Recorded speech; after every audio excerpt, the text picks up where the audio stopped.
PoK में आतंकी अड्डे फिर से तैयार हैं। एलओसी के उस पार टेरर नेटवर्क फिर से जिंदा हो गया है। 70 से ज्यादा लॉन्च पैड, 8 से ज्यादा आतंकी और टारगेट सिर्फ एक भारत। क्या आईएसआई फिर से पहलगाम जैसा बड़ा हमला प्लान कर रहा है?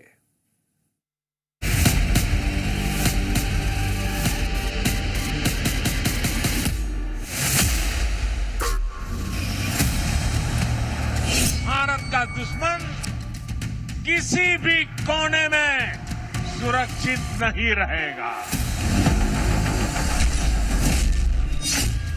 घुसपैठ का मेगा प्लान तैयार, बॉर्डर पर सेना की ललकार।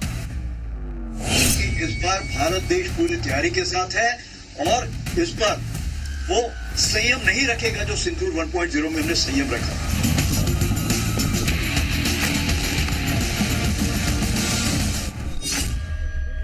पाकिस्तान से आतंक की वापसी, भारत ने बढ़ाई चौकसी। अगर तरक्की के इलाके में पाकिस्तान की ओर से कोई भी हिमाकत की गई तो उसे ऐसा करारा जवाब मिलेगा कि इतिहास और भूगोल दोनों बदल जाएंगे। आतंकी फैक्ट्री पाकिस्तान और सबसे खूंखार आतंकियों की ट्रेनिंग का हब है पाकिस्तान अधिकृत कश्मीर यानी कि पीओके। ताजा खुफिया रिपोर्ट ने चौंकाने वाला खुलासा किया है कि एलओसी के पास 70 से 72 लॉन्च पैड फिर से एक्टिव हो चुके हैं और इन लॉन्च पैड्स पर 800 से ज्यादा आतंकियों की मौजूदगी है। आप इस स्थिति का अंदाजा सिर्फ इस बात से लगा सकते हैं कि 2025 के आखिर में सिर्फ 6 से 7 लॉन्च पैड और करीब 100 से 120 आतंकी ही थे और आज 70 प्लस लॉन्च पैड और 800 प्लस आतंकी, यानी आतंक का इंफ्रास्ट्रक्चर 7 गुना बढ़ चुका है। हाल ही में सामने आई खुफिया विभाग की रिपोर्ट के बाद जम्मू कश्मीर की नियंत्रण रेखा और अंतर्राष्ट्रीय सीमाओं से लेकर पंजाब की सीमाओं तक सुरक्षा एजेंसियों को हाई अलर्ट रहने का सुझाव दिया गया है। दरअसल इस खुफिया रिपोर्ट में ये बात सामने आई है कि पीओके में और पाकिस्तान में कई जगहों पर जो लॉन्च पैड्स हैं जिनकी संख्या करीबन 12 बताई जा रही है, उनमें लगभग 800 से 1000 तक अब आतंकियों की संख्या हो गई है।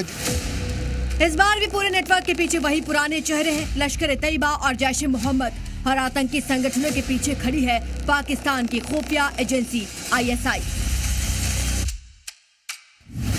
मार्च 2026 की एक अंतर्राष्ट्रीय रिपोर्ट भी साफ कहती है कि पाकिस्तान अब भी आतंक का सबसे बड़ा अड्डा बना हुआ है। उन्होंने अपने जो ट्रेनिंग एरियाज या लॉन्चिंग पैड है उसके अंदर काफ़ी बड़ी संख्या में मिलिटेंट्स को इकट्ठा करना शुरू कर दिया है।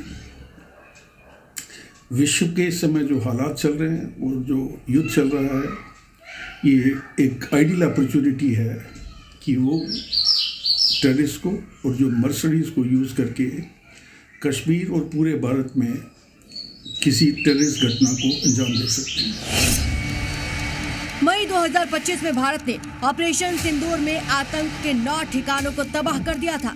उसके बाद पाकिस्तान ने अपने लॉन्च पैड्स को हटा लिया और आतंकियों को बिखेर दिया। ऑपरेशन सिंदूर के बाद आतंकी संगठनों ने आईएसआई पर दबाव बनाया कि कुछ बड़ा करके दिखाओ। इसलिए इस बार पाकिस्तान ने नई चाल चली। आतंकी लॉन्च पैड्स को एलओसी से दूर डेप्थ एरिया में शिफ्ट किया गया, सियालकोट, जफरवाल जैसे पीओके के अंदरूनी इलाकों में, ताकि भारतीय ड्रोन, आर्टिलरी और एयर स्ट्राइक से बचा जा सके।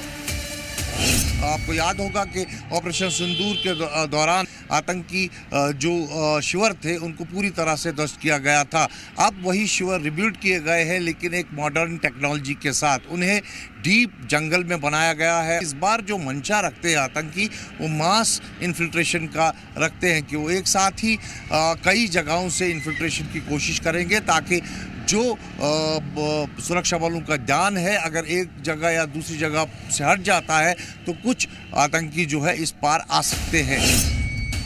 आईएसआई अब छोटी मोटी घुसपैठ नहीं करना चाहता, बल्कि कोऑर्डिनेटेड अटैक प्लान पर काम कर रहा है।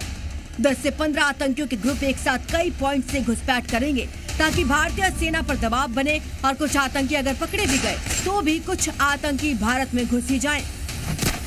जब तक वहाँ पे ये गवर्नमेंट रहेगी मुनीर की, जो खुद एक जिहादी है, तो हमें ये मान के चलना चाहिए कि किसी भी समय कश्मीर में भी जो शांति बनी हुई है हमारी गवर्नमेंट के एफर्ट्स की वजह से उसको डिस्ट्रॉय करने की कोशिश वो करेंगे।